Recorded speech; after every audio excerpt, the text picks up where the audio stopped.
आज हम आपको 80s की एक सुपर डुपर हिट फिल्म के पर्दे के पीछे की कहानी बताएंगे, जिसे करने के बाद एक्टर अनिल कपूर की प्रोफेशनल और श्रीदेवी की पर्सनल लाइफ की जिंदगी के मायने ही बदल गए। फिल्म है मिस्टर इंडिया। वो मिस्टर इंडिया जिसके अंदर अनिल कपूर के पास एक सुपर पावर वाली घड़ी होती है और जिसे पाने के लिए मिस्टर मोगैम्बो साहब जो हैं यानी अमरीश पुरी साहब अफरा तफरी मचा देते हैं और आतंक मचा देते हैं। कहानी मैं नहीं बताऊंगी क्योंकि आप सभी को कहानी मालूम है और आप में से बहुत सारे लोगों ने ये फिल्म बहुत बार देखी होगी। लेकिन आज इस वीडियो में हम आपको उससे जुड़ी हुई बहुत सारी दिलचस्प बातें बताने वाले हैं।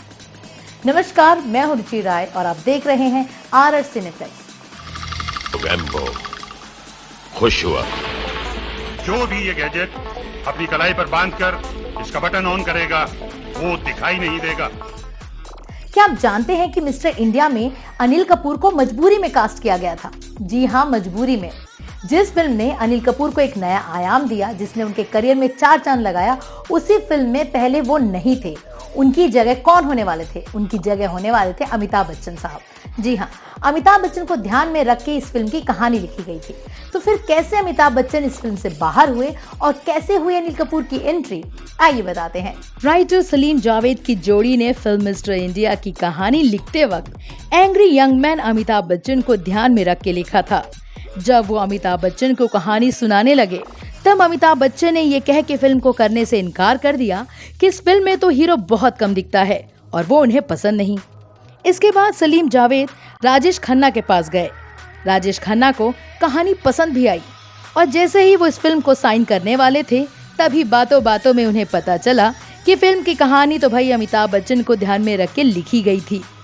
उन्होंने झट से इस फिल्म को करने से ही इनकार कर दिया क्योंकि राजेश खन्ना अपनी असफलता का कारण अमिताभ बच्चन को मानते थे।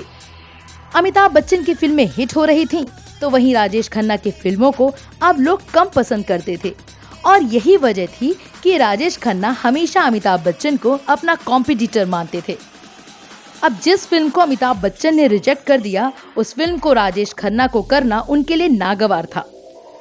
राजेश खन्ना की फिल्म को इनकार करने के बाद फिल्म के प्रोड्यूसर बॉनी कपूर ने सलीम जावेद की जोड़ी को अपने छोटे भाई अनिल कपूर का नाम सजेस्ट किया क्योंकि बॉनी के साथ साथ अनिल कपूर भी इस फिल्म के को प्रोड्यूसर थे और कलाकार भी। तो वहीं अनिल कपूर को भी एक अच्छी फिल्म की तलाश थी। फिर जाके अनिल कपूर को फिल्म में बतौर अभिनेता कास्ट किया गया। चलिए, ये तो बात रही अनिल कपूर के फिल्म में एज ए हीरो आने की। लेकिन क्या आप ये जानते हैं कि ये फिल्म श्रीदेवी जी को कैसी मिली? दरअसल इसके पीछे भी एक दिलचस्प कहानी है।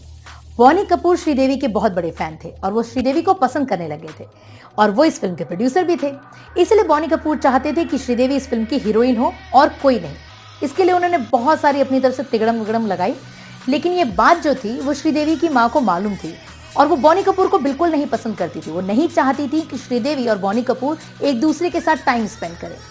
इसलिए उन्होंने बॉनी कपूर के सामने 10 लाख रुपए, जी हाँ 10 लाख रुपए का 80s के टाइम में एक भारी भरकम साइनिंग अमाउंट की बात रख दी। उन्होंने कहा कि 10 लाख रुपए मिलेंगे तभी श्रीदेवी इस फिल्म में काम करेंगी। बस फिर क्या था, बॉनी कपूर को वैसे भी एक चांस चाहिए था। उन्होंने 10 लाख रुपए देने की बजाय उनकी माँ को 11 लाख रुपए तुरंत दे दिए और कहा कि आप ही की बेटी इस फिल्म में काम करेगी। और इस तरह श्रीदेवी बॉनी कपूर की फिल्म में as a lead role play करने लगे। फिल्म में श्रीदेवी बेहद सेंसेशनल और खूबसूरत लगने के साथ साथ चुलबुली भी लगी। उनकी यही अदा दर्शकों को काफी पसंद आई। श्रीदेवी ने मिस्टर इंडिया करने के बाद ये साबित कर दिया कि वो एक बेहतरीन अदाकारा है।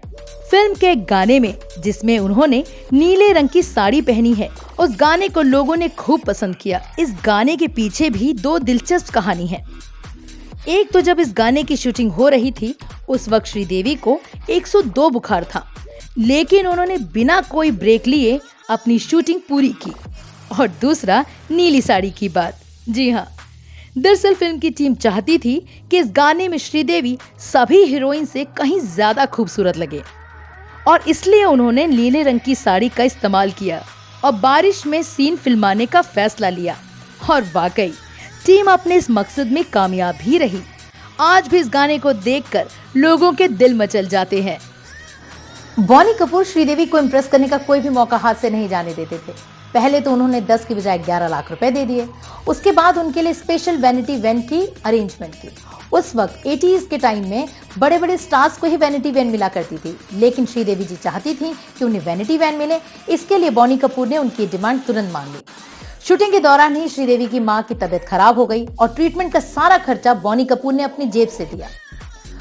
इस मकसद में वो अपने कामयाब भी रहे, क्योंकि श्रीदेवी बॉनी कपूर को धीरे धीरे पसंद करने लग गई, वो उन्हें चाहने लग गई। लेकिन ये जहां एक तरफ चल रही थी लव स्टोरी, वहीं दूसरी तरफ दोनों भाइयों में तकरार शुरू हो गई। अनिल कपूर बजट बिगड़ता देख रहे थे, तो जब वो देख रहे थे कि इंप्रेस करने के चक्कर में उनकी फिल्म का बजट बिगड़ रहा है, तो उन्होंने बॉनी को कई बार समझाने की कोशिश की। और जब बॉनी कपूर नहीं माने तो वो नाराज हो गए। बॉनी कपूर नहीं, अनिल कपूर नाराज हो गए और वो घर पे बैठ गए और उन्होंने साफ इनकार कर दिया कि वो इस फिल्म की शूटिंग नहीं करेंगे और सेट पे कभी नहीं आएंगे। श्रीदेवी की वजह से फिल्म का बजट बिगड़ रहा था। बढ़ती फीस, वैनिटी वैन, श्रीदेवी की मां के इलाज का सारा खर्चा, इन सभी बातों से अनिल कपूर अपने बड़े भाई बॉनी कपूर से नाराज हो गए। उन्होंने बॉनी से कहा कि इतने ऊपरी खर्चे की वजह से फिल्म का बजट बिगड़ रहा है, लेकिन बॉनी ने अनिल कपूर की बात सुनी ही नहीं। और ये जान के अनिल को बहुत झटका लगा। इसके बाद उन्होंने सेट पे आने से ही इनकार कर दिया। उस वक्त फिल्म के निर्देशक शेखर कपूर ने अनिल कपूर को जैसे तैसे मनाया और तब कहीं जाके शूटिंग पूरी हुई। अच्छा चलिए, अब बात करते हैं मुगाम्बो खुश हुआ की।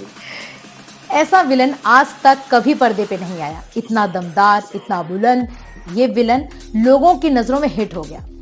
ये किरदार आज भी लोगों को याद है, लोगों को पसंद आता है, और स्पेशली उनका ये वाला डायलॉग कि मुगाम्बो खुश हो। लेकिन क्या आप जानते हैं कि मुगाम्बो वाला जो किरदार था वो अमरीश पुरी साहब को कैसे मिला? उसके पीछे उनका गुड लक था। दरअसल इस फिल्म के लिए, इस रोल के लिए सबसे पहले अनुपम खेर जी को साइन किया गया था और उन्होंने शूटिंग शुरू भी कर दी थी, लेकिन किसी रीजन की वजह से उन्हें बीच में फिल्म छोड़नी पड़ गई और इस तरह अमरीश पुरी की झोली में ये किरदार आ गया। और इस बात से तो आप भी मेरे सहमत होंगे कि इस विलेन के किरदार के लिए अमरीश पुरी बेस्ट चॉइस थे। इतनी तमाम बातों में आपको एक बात तो बताना भूल ही गई कि उस टाइम इस फिल्म का बजट था 4 करोड़। जी हाँ, 80s के टाइम में 4 करोड़ का बजट बहुत बड़ी बात होती थी। ये उस वक्त की महंगी फिल्मों में शुमार थी। फिलहाल इस वीडियो में इतना ही, लेकिन आपको हमारी ये आज की वीडियो कैसी लगी हमें कमेंट सेक्शन में जाके जरूर बताइएगा। वीडियो को लाइक और शेयर तो जरूर कीजिएगा और जो नए सब्सक्राइबर हैं आप हमें प्लीज ये बताइए कि आप नए वीडियोस कौन से टॉपिक्स पे देखना चाहती हैं। फिलहाल के लिए अपना ख्याल रखिए और अगर आपने अब तक इस चैनल को सब्सक्राइब नहीं किया ना, तो प्लीज जल्दी से जाइए और चैनल को सब्सक्राइब कीजिए और उसके बगल में जो बेल आइकन है उसको भी प्रेस कीजिए।